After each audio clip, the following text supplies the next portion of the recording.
আবাসনের ব্যবস্থা হচ্ছে এবং নতুন ভবনের জন্য বাজেট পাস হচ্ছে, আমাদের আন্দোলন চলবে।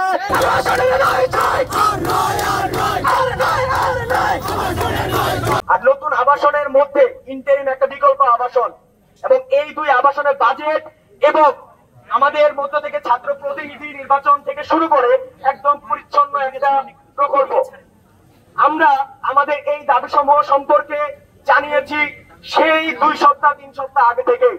যতদিন না পর্যন্ত আমাদের জুনিয়রতম ব্যাচ 82তম ব্যাচ ওরিয়েন্টেশন বয়কট করেছে ততক্ষণ পর্যন্ত কারোই টনক নড়েনি। 82তম ব্যাচকে সাধুবাদ জানাই আমাদের এই দাবির সাথে সম্পূর্ণ রূপে একমত হয়ে ওরিয়েন্টেশন বয়কট করার জন্য। তাদের স্বপ্ন, তাদের 13 বছরের পুঞ্জীভূত স্বপ্ন, তাদের বাবা মার স্বপ্ন ছিল এই জায়গায় ওরিয়েন্টেশনে নিজের সন্তানকে দেখা, শপথ পাঠ করা, কিন্তু তারা নিরাপদ আবাসনের জন্য তা বয়কট করেছে। কিন্তু দুঃখের বিষয় 82তম ব্যাচ জুনিয়রতম ব্যাচ এখন পর্যন্ত ক্যাম্পাসে পা না রেখে যেই ভূমিকা পালন করেছে, আমাদের স্বাস্থ্যের কাণ্ডারি বা আমাদের স্বাস্থ্য ব্যবস্থা যার হাতে এখন, তিনি এখনো আমাদের এই হল ভিজিটে আসলেন না। আমাদের ঈদের আগে অ্যানাটমি ডিপার্টমেন্টে বসে পড়েছিল ছাদ, সেইটা দেখতেও তিনি আসলেন না। যদি কোনদিন কোন অনাকাঙ্ক্ষিত দুর্ঘটনা ঘটে যায়, স্বজন হারানোর বেদনা জানাতে আপনি আসবেন না।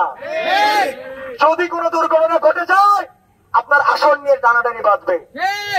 তাই কোন দুর্ঘটনা ঘটার আগে, অনাকাঙ্ক্ষিত ঘটনা ঘটার আগে আপনি নিজে আসুন, আপনি পর্যবেক্ষণ করুন, আপনি আমাদের দাবিগুলো দেখুন এবং এই দাবি বাস্তবায়নে যথাযথ ব্যবস্থা গ্রহণ করুন।